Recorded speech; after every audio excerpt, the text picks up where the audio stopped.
तो कल है मंथली एक्सपायरी। कल जरा संभल के ट्रेड करना होगा। अगर फायदा हुआ तो बहुत अच्छा फायदा होगा। आज अगर जो गैप अप हुआ था उसमें अगर 15 मिनट का हाई और लो कोई मार्क किया होगा और ओपनिंग पॉइंट मार्क किया होगा। ओपनिंग पॉइंट था 930, 23,930।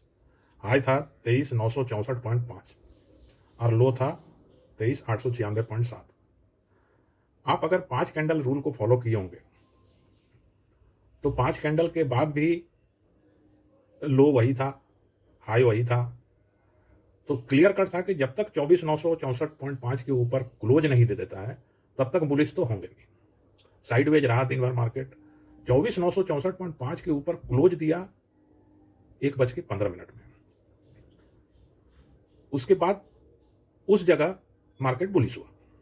मार्केट बुलिश हुआ वो तो ठीक है। उस कैंडल के बाद स्टॉप लॉस बन गया 24,930 जो आज का ओपनिंग था। मतलब नीचे साइड का रिस्क खत्म हो गया। नीचे साइड का रिस्क जब तक मार्केट रेंज बाउंड था तब तक तो था, लेकिन उसके बाद मार्केट बुलिश हो गया। सामने 50 डीए में था, सामने 24,000 का राउंड फिगर था। इसीलिए कॉल ऑप्शन में बहुत ज्यादा मार्जिन तो था नहीं, लेकिन मार्केट तो बुलिश था। अगर कोई कॉल ऑप्शन लिए होंगे तो थोड़ा बहुत फायदा हुआ होगा। अब कल क्या किया जाए? कल है मंथली एक्सपायरी। कल लेवल और सेटअप क्लियर कट रहना बहुत जरूरी है। मार्केट कल वोलेटाइल होगा। मार्केट बुलिश है, वो उसका प्रूफ है इंडिया विक्स। इंडिया विक्स आज 10% डाउन हुआ। इसका मतलब कि मार्केट तो बुलिश है, नो डाउट बुलिश है। कल एक बढ़िया चांस मिल सकता है। उसके लिए मार्केट को ओपन करना पड़ेगा 24,100 के ऊपर गैप अप। अगर गैप अप ओपन हुआ, देखिए ये जो रेंज है 24,200 और 23,800, ये तो बेचने वालों को भी मालूम है, खरीदने वालों को भी मालूम है कि इसी रेंज के भीतर में है और बीचों बीच क्लोज हुआ है। ऊपर 24,200 है, नीचे 23,800 है। इसी रेंज में कल क्लोज होगा। ये सभी कोई यही एस्टिमेट किए होंगे, लेकिन कब पुट लेना है और कब कॉल लेना है वो इंपॉर्टेंट है। सबसे पहला काम कल मंथली एक्सपायरी है। एक्सपायरी डे वाला ट्रेड नहीं करेंगे।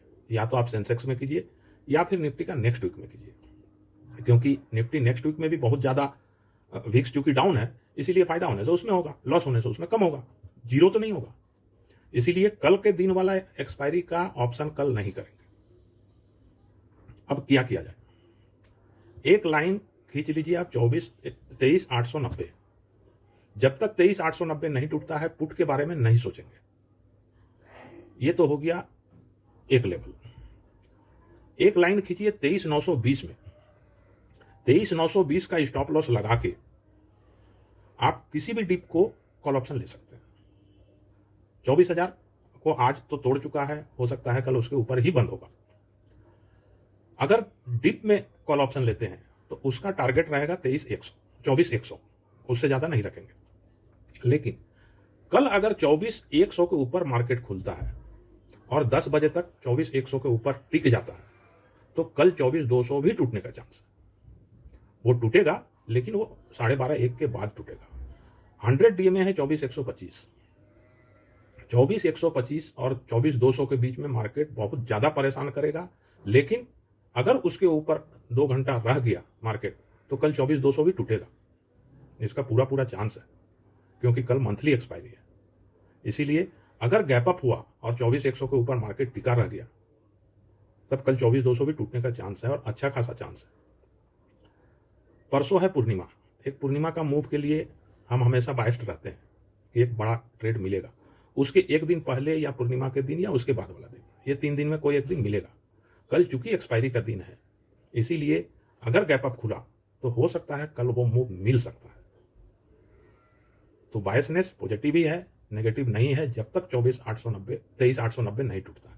नेगेटिव अगर पुट ऑप्शन बनेगा भी, अगर किसी तरह का वैसा पुट राइटर लोग खेला कर दिया और अपने आप को बचा लिया, तब हो सकता है कि 23,800 तक सिर्फ 70-80 पॉइंट का मूव कोई कैप्चर कर सकता है। लेकिन पुट ऑप्शन 23,890 के नीचे ही बनेगा, उसके ऊपर नहीं बनेगा। 23,930 तक, 920 तक कॉल ऑप्शन ही बनेगा।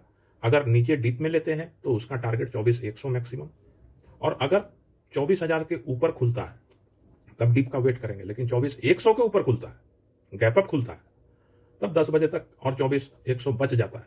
तो चांस है 24,200 टूटने का, लेकिन थोड़ा लेट से लेंगे, जल्दी नहीं लेंगे, इमीडिएट नहीं लेंगे, क्योंकि 24,200 में बहुत से लोग जो कॉल में बैठे हुए हैं या जो पुट राइटर लोग हैं वो रोकेंगे, प्रॉफिट बुकिंग करेंगे। इसीलिए 24,200 इतना इजीली टूटेगा नहीं, अगर टूटेगा भी तो 12:30-1 के बाद टूटेगा। इसीलिए 24,200 तक का टारगेट तो रखेंगे, लेकिन 24,200 टूटने के बाद शॉर्ट कवरिंग मूव कल आ सकता है 24,200 के ऊपर, और अगर शॉर्ट कवरिंग कल आया तो कल के कल 24,400 भी आ सकता है। ये चीज हमारा बायसनेस है। तो ये कल का स्ट्रेटेजी है। अगर फ्लैट खुले या 10-20 पॉइंट ऊपर नीचे खुले तो डिप का वेट करेंगे, 24,950 930 के बीच में कॉल ऑप्शन लेंगे, उसका स्टॉप लॉस 24,920 का रहेगा, 24,890 के नीचे ही पुट ऑप्शन लेंगे, उसके पहले नहीं लेंगे, तब तक कॉल ऑप्शन में ही बाइस्ट रहना पड़ेगा। ठीक है, कल का यही स्ट्रेटेजी फाइनल। Thank you.